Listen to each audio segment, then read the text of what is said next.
Estudio de la oración. Estamos viendo acerca de la oración eficaz y nos quedamos que el primer punto, el primer punto tiene que ver con que la oración debe ser conforme a la voluntad de Dios. Así tiene que ser la oración. Ahora, el segundo punto tiene que ver que debemos orar con fe. El primer punto era, debemos de orar conforme a la voluntad de Dios, y el segundo es, debemos orar con fe. Se preguntará, hermano, ¿qué es la fe? Bueno, existen dos tipos de fe. Está la fe humana y la fe divina. La fe humana es aquel conocimiento que tenemos de algo religioso. Por ejemplo, tenemos conocimiento algo acerca de los católicos, que creen que la Virgen es la corredentora y es salvadora. Tenemos conocimiento algo acerca de los testigos, que creen que los negros no van a salvarse, aunque bueno, ya lo modificaron. Tenemos conocimiento algo de los mormones, que creen que son dioses, que no son personas y que pueden tener más de 2 mujeres. Y así con todas las religiones. Pero ¿qué con el cristianismo? Que Cristo es Dios encarnado, que Cristo es quien murió en la cruz, que Cristo es lo que el hombre necesita para ser salvo, no sus obras, no sus acciones. Ahora, la fe divina es aquella que cuando ponemos nuestra confianza en Dios, nos sometemos y hay una evidencia a través de la obediencia. Si no hay como tal una evidencia de obediencia tocante a tu fe que tienes puesto en el Señor Jesucristo, entonces tu fe es nula y está muerta. Porque Santiago dijo, muéstrame tu fe sin tus obras y yo te mostraré mi fe con mis obras, hablando acerca de la evidencia de la fe. La fe, en términos sencillos, es creer lo que Dios me dice, me sujeto y le obedezco, porque la fe produce y da evidencia a través de la obediencia. Vamos a ver qué dice primera de Juan, ahorita vamos con la Biblia. Entonces, eso es la fe. Mientras que la fe es creer lo que Dios me dice, me sujeto y le obedezco, la oración acompañada de fe es aquella que pide que se haga la voluntad de Dios, no mi voluntad. Por lo tanto, si realmente dice usted conocer a Dios, espero que se esté sujetando y espero que esté dando evidencia a través de la obediencia. Porque de lo contrario, su fe está muerta. Solamente es una persona más que viene a calentar la banca, porque no hay una transformación en su vida. No hay evidencia. La fe, hermanos, siempre es activa.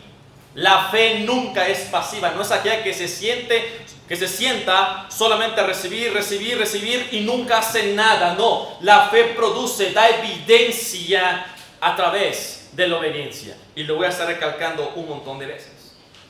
Por lo tanto, nuestra confianza y dependencia de Dios está basado en el hecho de que creemos lo que Dios me dice, porque Dios no miente.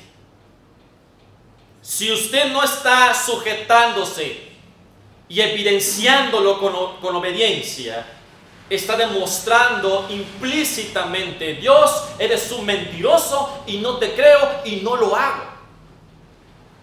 Y al mismo tiempo es una rebelión, porque Dios demanda que su pueblo y sus hijos le obedezcan.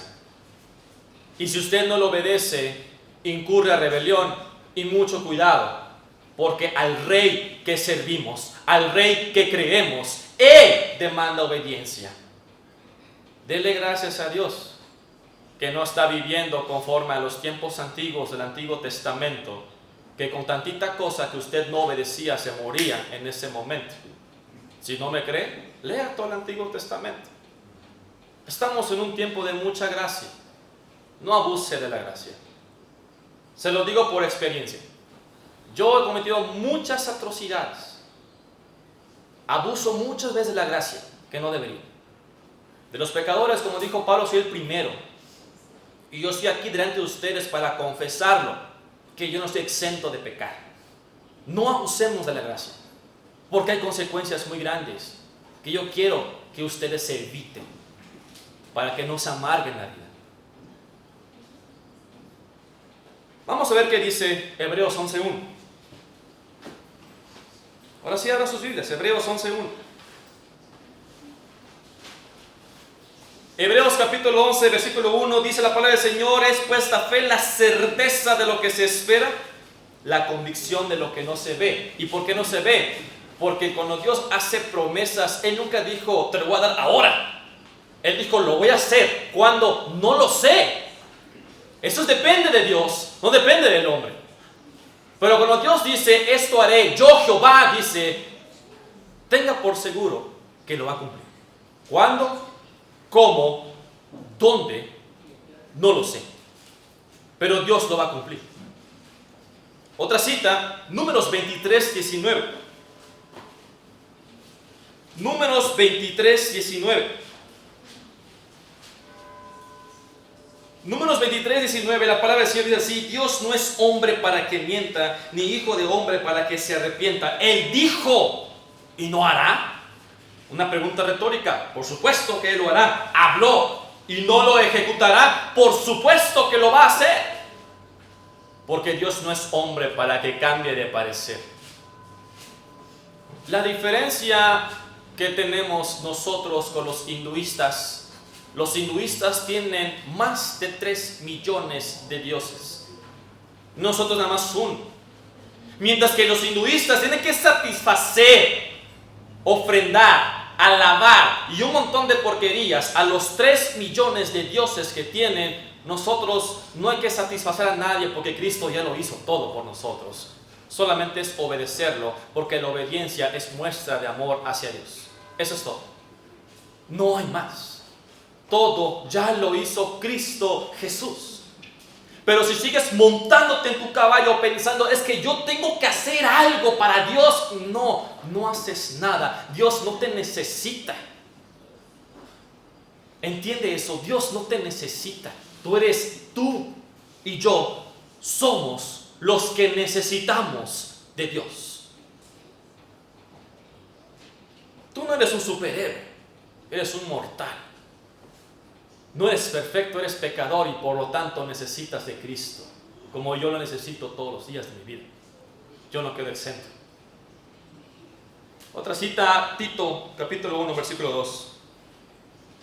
Tito, capítulo 1, versículo 2. Tito 1, 2 dice la palabra del Señor: en la esperanza de la vida eterna, la cual Dios, que no miente, prometió desde antes del principio de los siglos. Él no miente. Por lo tanto, primera parte es orar conforme a su voluntad. Primeramente, le conozco, y si le conozco, le obedezco.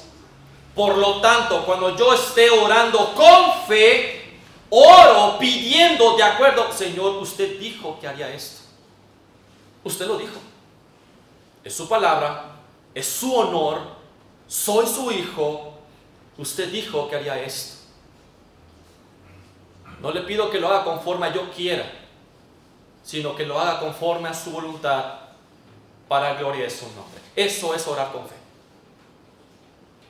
Pero si solamente estamos pidiendo por pedir sin conocer quién es Dios, sin saber su voluntad, ¿cómo pretendemos que Dios responda si las oraciones no están de acuerdo a su voluntad, y menos si no conocemos qué es lo que Dios quiere que pidamos? Es verdad lo que dije hace un rato. Habrá cosas que la Biblia no pone de forma específica qué es lo que tengo que pedir. Pero Dios nos da su sabiduría y su Santo Espíritu, que podamos discernir qué es lo mejor para nosotros y qué es lo que es mejor que glorifique el nombre de Dios. Por ejemplo, yo soy ingeniero industrial. Entre trabajar en una empresa que se llama Envases Universales, donde la rotación de horario no me va a permitir venir aquí a la iglesia, pero gano más de 20,000 pesos al mes, a trabajar en una empresa donde me pagan un poco bajo, pero tengo oportunidad y libertad de venir aquí a la iglesia, ¿qué voy a escoger? Así es. No dice la Biblia nada acerca de esto, pero el Señor nos da su sabiduría, que busquemos lo mejor para la gloria de su nombre y para mí, porque para mí lo más importante es estar aquí, conocerle, para amarle más y más, temerle más y más, obedecerle más y más, ser transformado más como Cristo Jesús.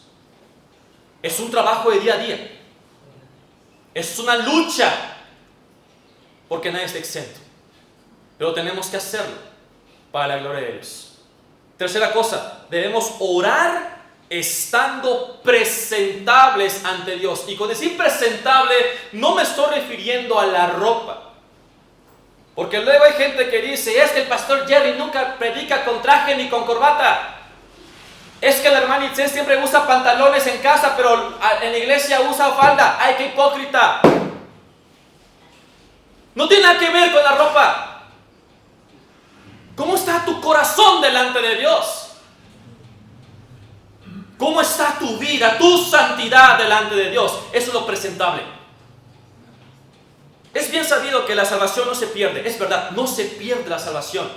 Quien te haya dicho que se pierde, aléjate de él y ve y se lo cuentas a quien más confianza le tengas. Mucho ojo, alguien dijo por ahí. Ya vimos que Dios no miente. Lo acabamos de mostrar ahorita con la palabra de Dios, que no miente Dios.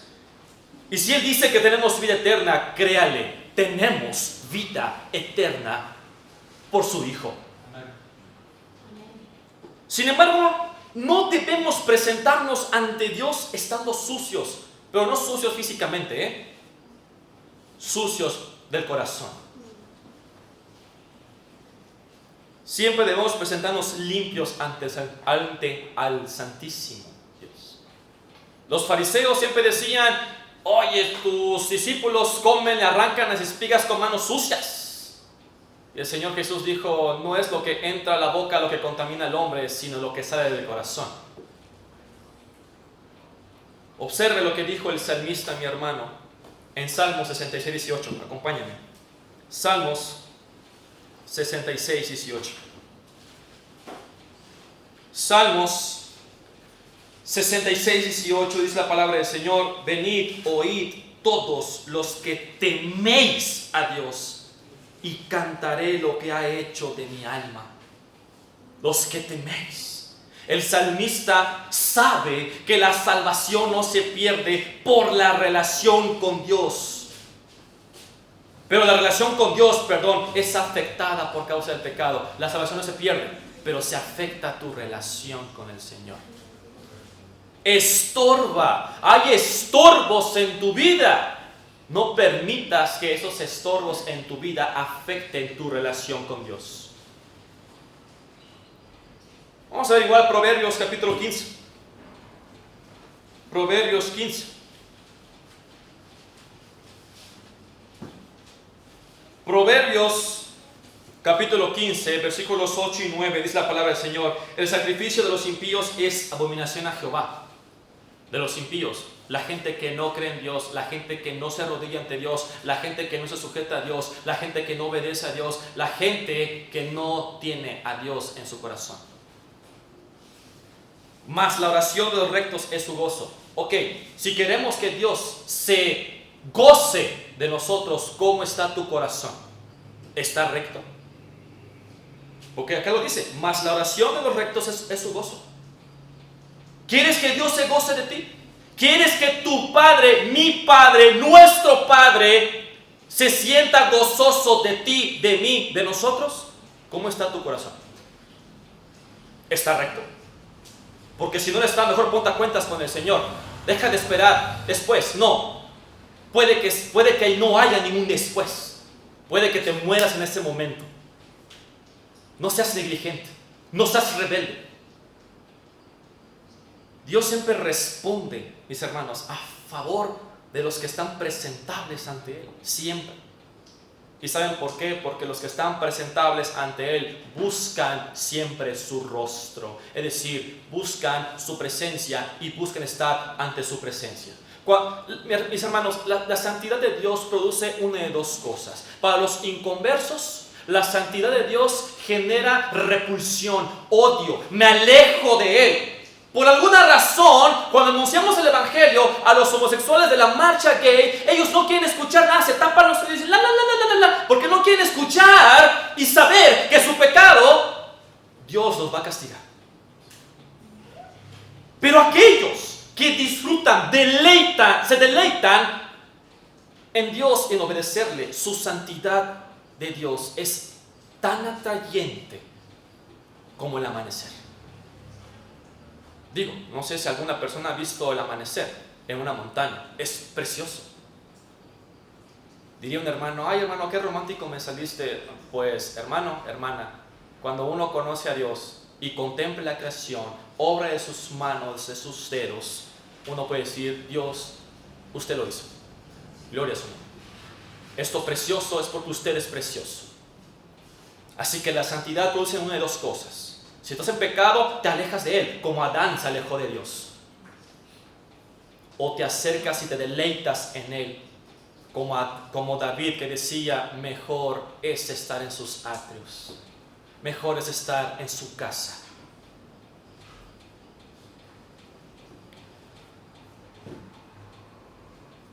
Dentro de la salvación, una cosa es ser acepto y otra cosa es ser agradable. Cuando creemos en Cristo por primera vez como nuestro Señor y Salvador, ya somos aceptos en el amado, como dijo Pablo en Efesios capítulo 1. Estamos unidos a Él. Pero una cosa es ser acepto porque ya la salvación ya se hizo, ya estás unido a Él, ya tienes una posición, unión con Cristo Jesús. Pero la condición debe reflejar esa posición que tenemos en Cristo. Por lo tanto, si estás unido a Cristo, muéstralo, evidéncialo con tus obras, como la obediencia. Porque si no lo estás mostrando con evidencia, entonces pregúntate primero si eres salvo. Y ojo, no estoy diciendo con eso que el creyente nunca peca. No, el creyente no está exento de caer. Pero Juan dijo en su primera carta que la diferencia entre un hijo de Dios y un hijo del diablo es que los hijos del diablo se deleitan en practicar el pecado porque es su hábito. Pero el creyente no se deleita en pecar porque no es su naturaleza. El creyente no practica el pecado. Puede caer, porque no estamos exentos, mis hermanos. Y lo repito una y otra vez, no estamos exentos. Pero ojo, no se justifique con eso, No se justifique.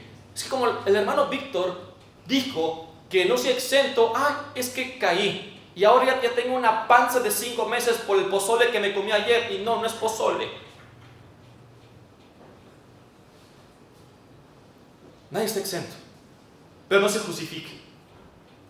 Buscamos agradar a Dios porque Él es nuestro Rey, nuestro Salvador. Solamente a Él. No tengo idea de cómo estoy temblando ahorita, porque hablar de ese tema a mí es un golpe primero, a mí.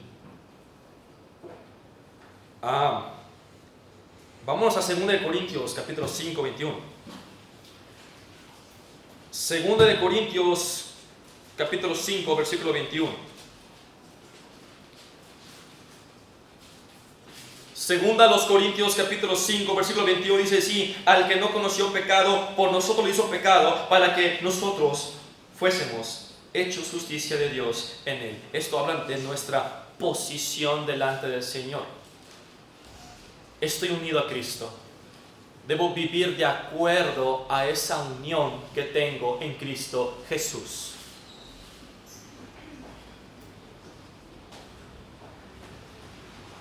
Nuestra condición, mis hermanos, siempre tiene que ser en santidad.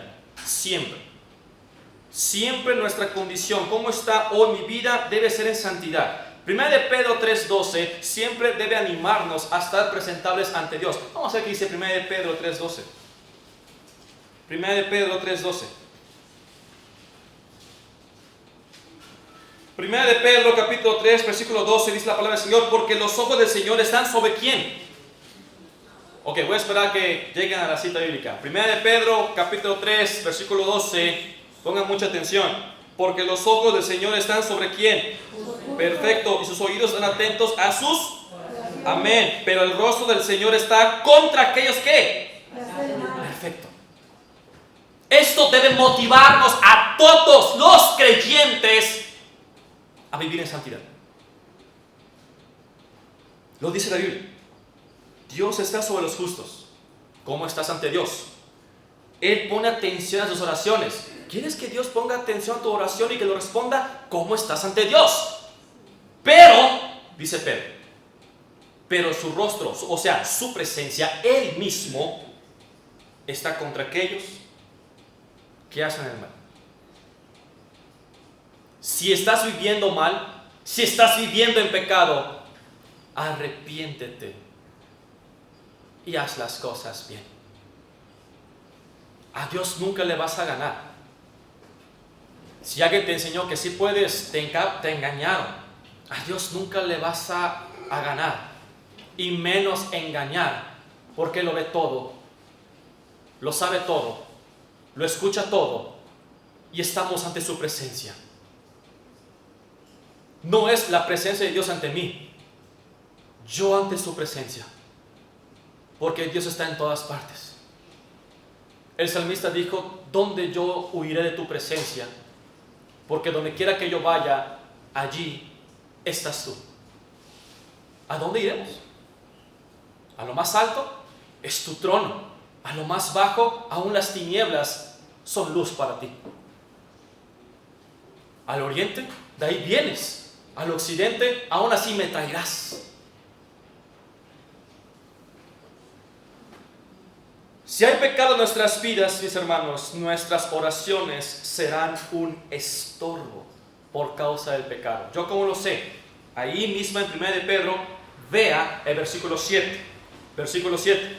Vosotros, maridos, igualmente vivid con ellas sabiamente, dando honor, importancia a la mujer como a vaso más frágil y como a correderas de la gracia de la vida, para que vuestras oraciones no tengan estorbo. Obviamente yo entiendo que el contexto que está hablando aquí Pedro habla acerca de asuntos maritales, pero el hecho de que hable de asuntos maritales, eso no implica que no podamos aplicarlo a los que no están casados, porque si hay conflictos dentro de la familia, porque están peleando y han dejado que el sol se ponga sobre su enojo, ¿cómo pretenden que las oraciones de Dios lleguen cuando hay estorbo?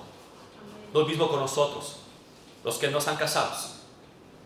¿Cómo pretendemos que las oraciones de Dios lleguen ante su presencia si hay estorbo por causa del pecado? Cuidado. Otra cita, 1 de Juan. 1 de Juan, capítulo 3, versículos 21 y 22. 1 de Juan, capítulo 3, versículos 21 y 22. Ay, por cierto, maridos, esposas, si están teniendo un conflicto, igual, pónganse a cuentas. Su matrimonio tiene que reflejar la unión que Cristo tiene con la iglesia. Porque si su matrimonio no lo está reflejando, usted está fallando como marido. Y primeramente es al hombre, y luego a la mujer. Versículos 21 y 22 dice así la palabra del Señor: amados, si nuestro corazón no nos reprende, confianza tenemos en Dios. Aquí habla de la conciencia. Versículo 22. Y cualquier cosa que pidiéramos, la recibiremos de Él, porque guardamos. Ojo, primeramente, ¿cómo está tu conciencia? Mi conciencia está bien, perfecto. Entonces, eso implica, y dice Juan, si pides algo en oración, es porque estás guardando sus mandamientos. O sea, estás obedeciendo. Gloria a Dios, hermano. Y luego sigo leyendo: y hacemos las cosas que son. Otra vez, porque escuché como que le dolió leerlo. Porque son agradables. Bien. Si tu conciencia no te acusa, es porque estás obedeciendo. Y si estás obedeciendo, puedes pedirle lo que tú quieras.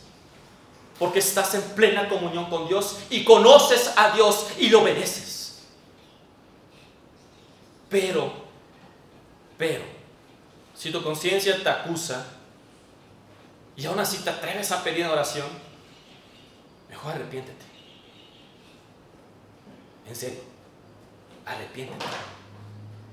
Porque no es una broma. No estamos jugando a la iglesita. No estamos jugando, ay, vamos a repartir amor a los hermanos, a la gente perdida, porque Dios es amor. No. Es de urgente necesidad decirle al hombre, hey, ustedes son pecadores, Dios es santo, pero Cristo es la solución. Y si usted no se arrepiente, va a perecer en el infierno. Y si no me crees, está bien. Sigue como estás. Cuando te vayas al fuego eterno, es más, ni te voy a saludar. No tengo por qué. Voy a estar contemplando a mi Señor en toda su gloria. El hombre necesita entender que tiene que arrepentirse de sus pecados y rendirse a los pies de Cristo para ser salvo. Y en cuanto a los cristianos, si su vida no está bien, arrepiéntase. Si solamente hay quejas y quejas y quejas, arrepiéntase. Si solamente hay disgustos y disgustos y disgustos, arrepiéntase. Si solamente hay chismes y chismes y chismes, arrepiéntase. Porque eso es lo que hay en su corazón. Tiene que haber gozo, alabanza y santidad. Pero sobre todo amor por los hermanos. Yo sé muy bien aquí que hay hermanos que me critican. Yo lo sé, a mí no me importa. Yo muestro con mis actos y con mis hechos que soy hijo de Dios. Y si a usted le molesta, hermano, una de dos: o le molesta la santidad que estoy mostrando, o le molesta la santidad que estoy mostrando. Sí. Yo no soy perfecto en hacer las cosas. Si hay algo que estoy haciendo mal, venga y enséñeme. Si hay algo mal que estoy diciendo, venga y enséñeme. Porque yo no soy exento. Pero como dijo Pablo, ustedes siendo muy espirituales, enseñen a otros. Y se lo digo también así, con esa misma ironía que Pablo le dijo a los de Corinto: ustedes que son espirituales, enséñenme entonces.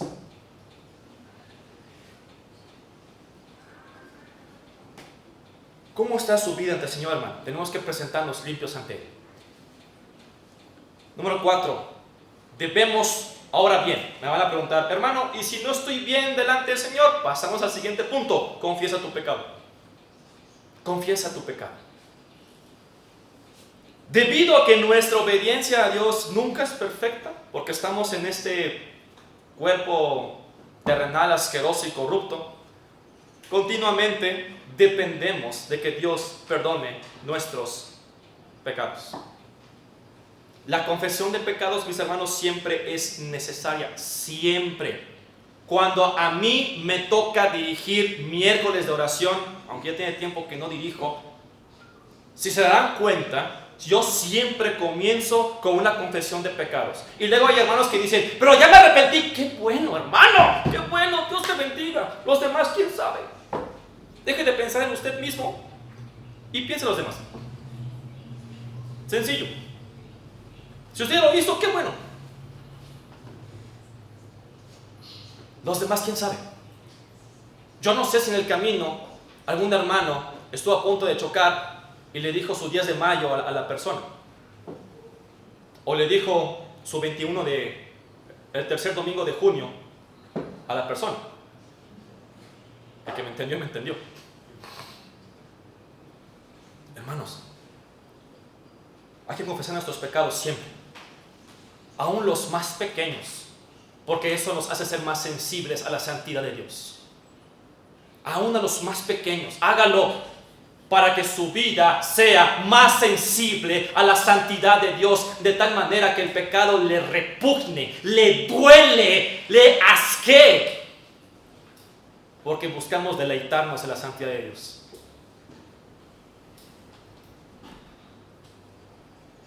La confesión de pecados es necesaria a fin de que Dios nos perdone.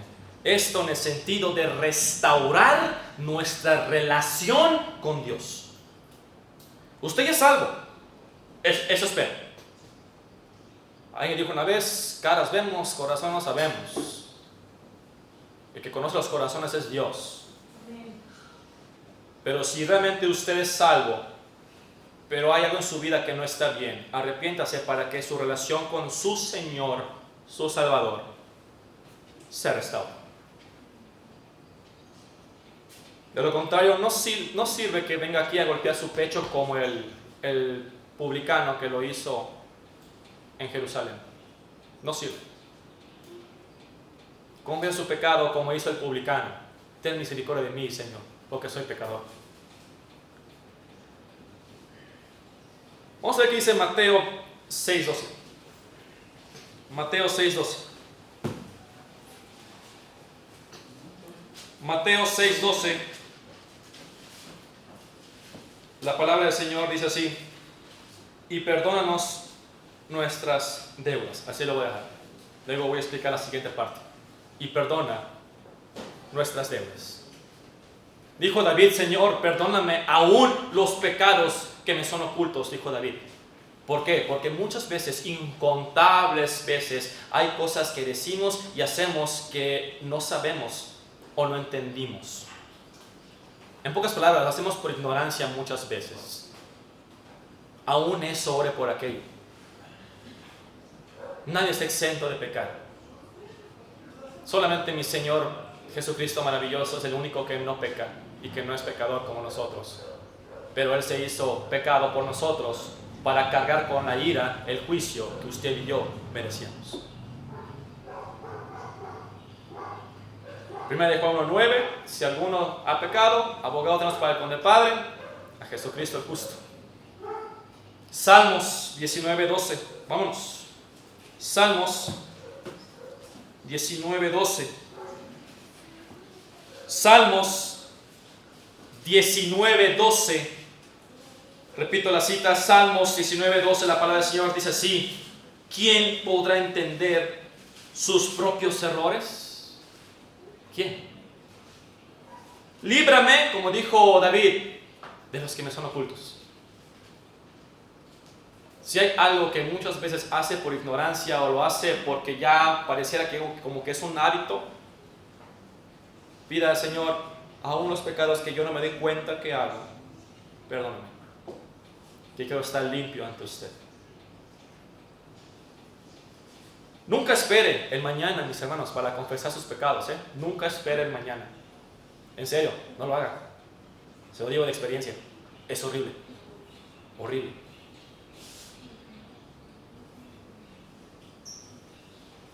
Si usted ha pecado, confiese su pecado en ese momento. Confesar nuestros pecados siempre que pequemos nos hace ser más sensibles a la santidad de Dios, y también los hace ser más sensibles al pecado en el sentido de aborrecerlo. Se produce un deseo fuerte, ardiente, de vivir en santidad. Y se produce un deseo fuerte y grande de tener temor de Dios, porque Dios lo ve todo, Dios lo escucha todo. Estamos ante su presencia y Él es nuestro juez. El verdadero creyente, mis hermanos, debe odiar el pecado y debe dolerle pecar. En serio, nos debe doler. Nunca debe practicar el pecado y tampoco debe deleitarse en el pecado. Lo dijo Juan en su primera carta, en el capítulo 3. Ahí lo puede checar. Y otra cita, Juan 8:44. Acompáñenme, por favor. Juan 8:44. Juan capítulo 8, versículo 44, dice la palabra del Señor: vosotros sois de vuestro padre el diablo, y los deseos de vuestro padre queréis hacer. Él ha sido homicida desde el principio y no ha permanecido en la verdad, porque no hay verdad en él. Cuando habla mentira, de suyo habla, porque es mentiroso y padre de mentira.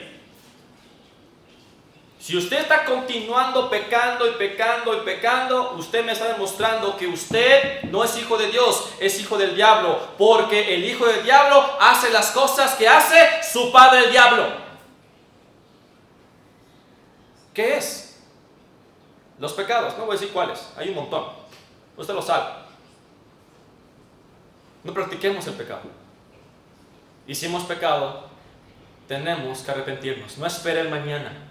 En serio, no lo espere. Se lo digo por experiencia. David lo dijo también por experiencia. En mucho tiempo se estuvo aguantando arrepentirse de su pecado que hizo con Betsabé, hasta tal punto que dijo David: siento que me consume esto. No puedo. Me consume. Me siento débil, cansado. El pecado consume la vida, pero la santidad da vida.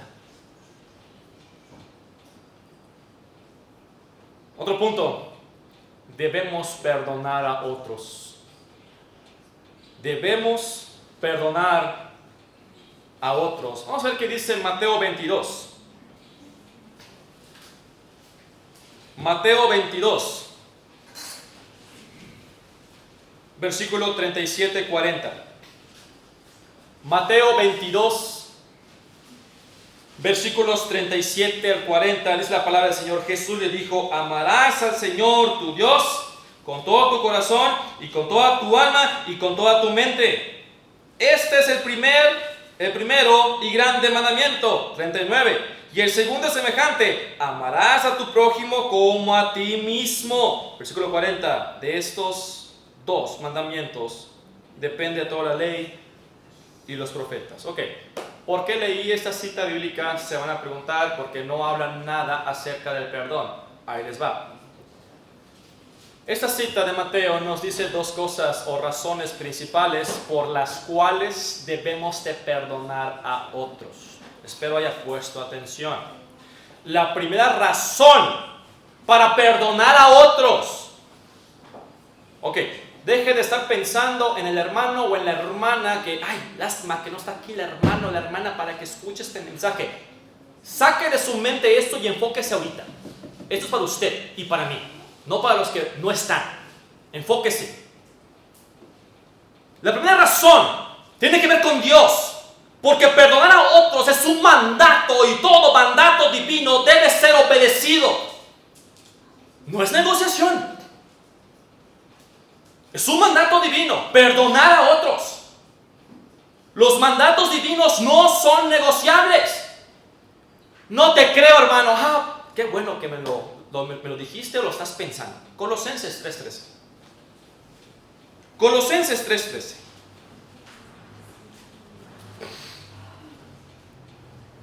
Colosenses, capítulo 3, versículo 13. La palabra del Señor dice así: soportándonos unos a otros, perdonándonos unos a otros, si alguno no tuviere queja contra otro.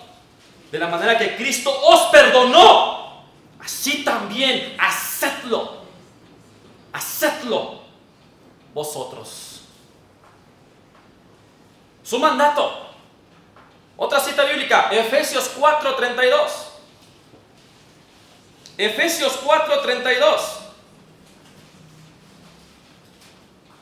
Efesios 4:32 dice la palabra del Señor: antes ser benignos unos con otros, misericordiosos, perdonándoos unos a otros como Dios también perdonó a vosotros en Cristo. ¿No está claro? Bueno, vamos a Marcos. Vámonos a Marcos. No hay peor ciego que aquel que no quiere ver. Marcos 11:25. Marcos 11:25. Marcos 11:25 dice así: y cuando estéis orando, perdonad si tenéis algo contra alguno, para que también vuestro Padre que está en los cielos os perdone a vosotros vuestras ofensas. Palabras de Cristo Jesús, amén.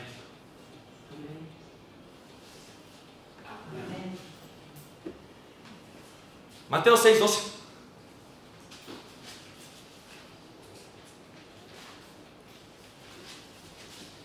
Mateo 6:12. Ahora sí, leemos la segunda sección. Y perdónanos nuestras deudas, como también nosotros perdonamos a nuestros deudores. Versículo 14 y 15, ahí mismo. Porque si perdonáis a los hombres sus ofensas, os perdonará también a vosotros vuestro Padre Celestial. Mas, si no perdonáis a los hombres sus ofensas, tampoco vuestro Padre os perdonará nuestras ofensas. Ahora te voy a explicar esto, tranquilos. Ahora te lo voy a explicar. Es un mandato, mis hermanos, perdonar. No es si tú quieres. Es que me hizo esto y aquello. ¿Qué dice el Señor? Que perdone. ¿Y qué? Pero es que me hizo. A ver, ¿tú qué le hiciste a Cristo? ¿Qué le hiciste a Cristo? ¿Qué le hiciste a Cristo? Y tú no eres capaz de perdonar. Es que el hermano no se pone corbata. Es que la hermana Itzel no se pone la entrada para saludar. Es que ¿por qué pintaron la pared de blanco? Yo quería verde. Pelean por tonterías. Cuando a Cristo Jesús le decimos mucho más. Mucho más. Recuerde, ¿quién cargó la ira de Dios? Cristo. Si no quiere perdonar, perfecto, hermano. Baje a Cristo de la cruz y súbase usted. A ver cómo le va. Me encantaría ver ese pedazo de carne ahí colgado sin vida. Y perdón que lo diga así.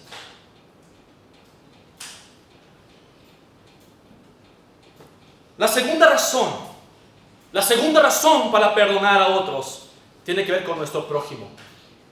Lo leímos hace rato. Toda la ley y los profetas dependen de dos mandamientos. Amarás al Señor tu Dios con todo lo que eres y todo lo que tienes. Y luego, amarás a tu prójimo como a ti mismo. Vamos a ver. Mateo 22:39 pone el énfasis. Como a mí mismo. Por lo tanto, perdonar a otros no solamente es un mandato, sino que también es para nuestro bienestar espiritual. Es para nuestro bienestar. ¿En qué sentido? Ok, el principal bienestar espiritual tiene que ver con mi relación con Dios. El principal bienestar espiritual tiene que ver con mi relación con Dios. Ya dijimos que la salvación no se pierde, excelente, pero la relación con Dios sí se afecta. Se afecta. Por lo tanto, al no obedecer el mandato de perdonar, estamos en rebelión contra Dios porque no estamos obedeciendo a nuestro Señor que nos dijo, perdona. Otro bienestar espiritual tiene que ver con evitar que crezcan raíces de amargura. Y aquí veo a varios hermanos molestos. No sé por qué. Espero que no sean raíces de amargura. Espero que sea yo. No permita que crezca raíces de amargura. Cuando no perdonamos, nos aferramos. Y no queremos soltar. Lo que quieres soltar son golpes, pero no quieres soltar la deuda. No quieres soltar a la persona que le causó daño o que usted causó daño.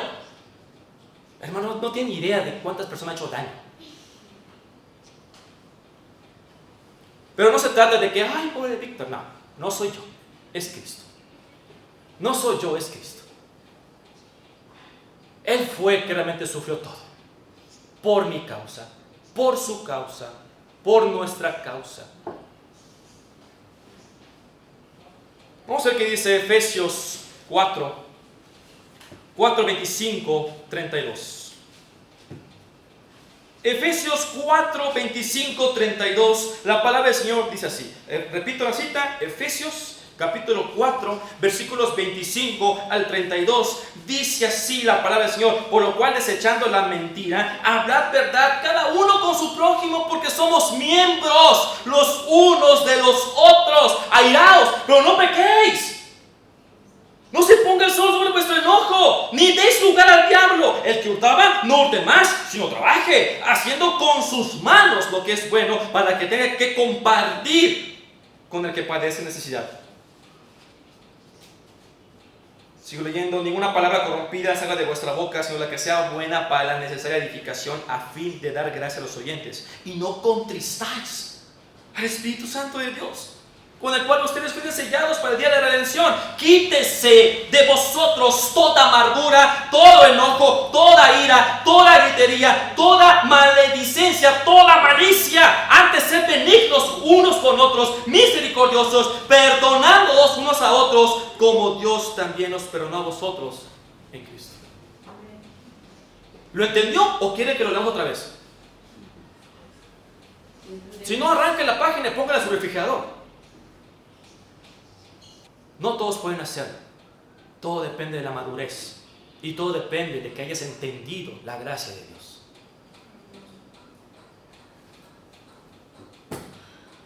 Hebreos 12.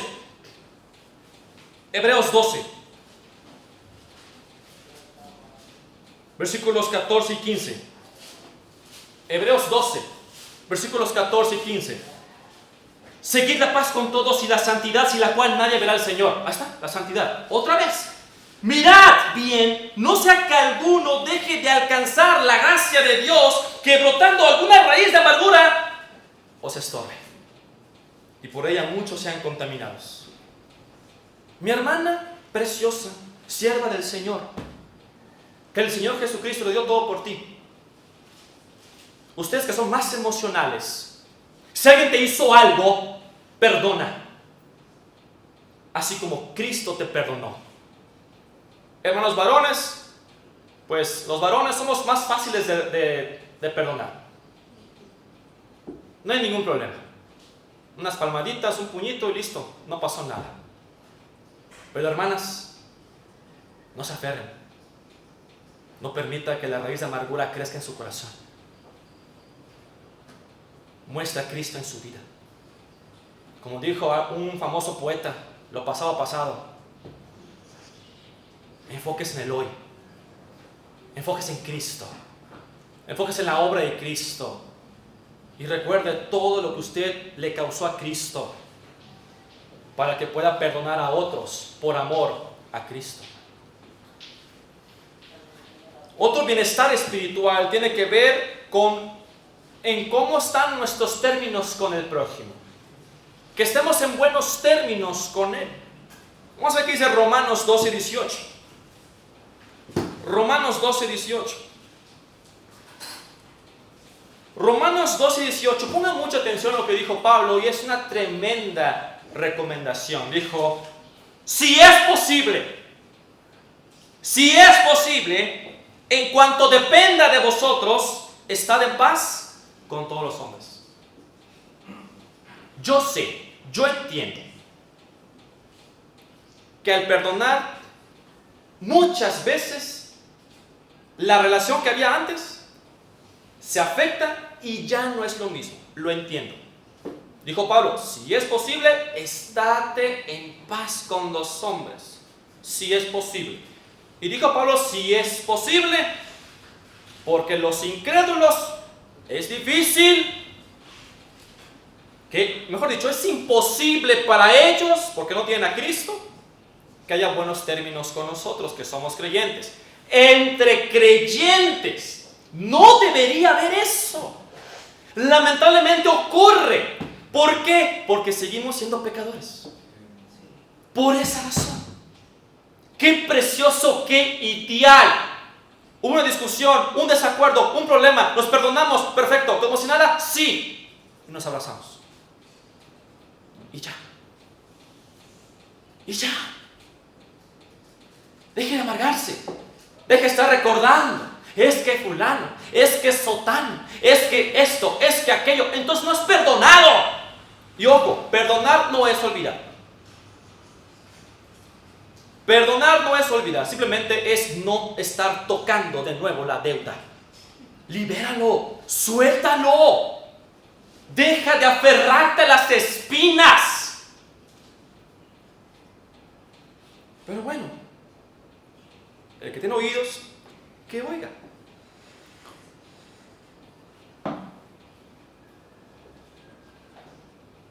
La palabra perdonar, mis hermanos, en griego, significa soltar, dejar ir.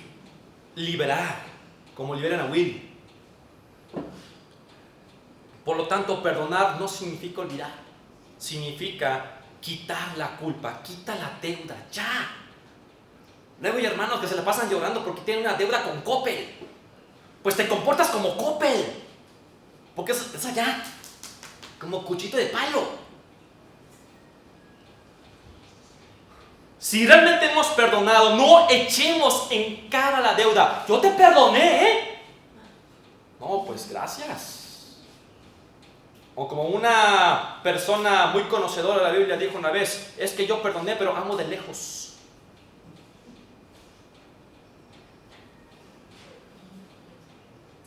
¿Ven? Hermanos, no pretendamos acudir a Dios en oración esperando que Él cumpla su compromiso con nosotros si nosotros no estamos cumpliendo nuestro compromiso con Él. Es sencillo. Cada vez que nosotros nos rehusamos a perdonar a otros, estamos diciéndole a Dios, Señor, yo no quiero que usted me perdone. Yo no quiero que me perdones, Dios, porque yo no perdono a otros. Eso están diciendo, a gritos lo dice. Si quieren lo digo más fuerte. Al no obedecer lo que Dios nos pide, estamos contristando al Espíritu Santo. Y dijo Pablo, no contristáis al Espíritu Santo. Lo dijo en Efesios capítulo 4, versículo 30.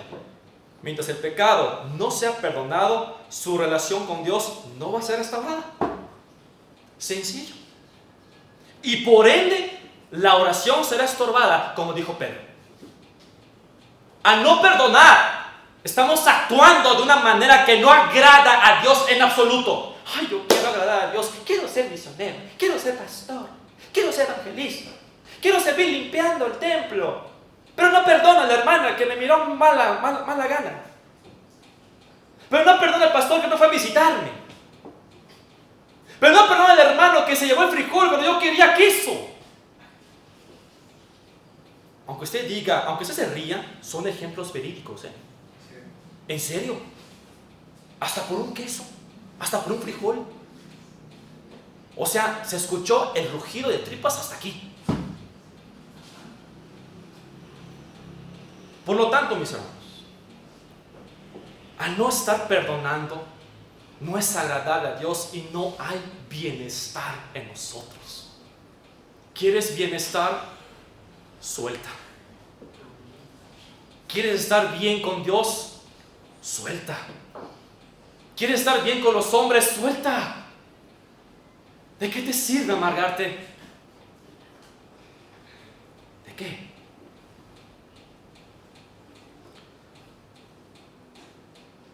Hasta aquí lo voy a dejar.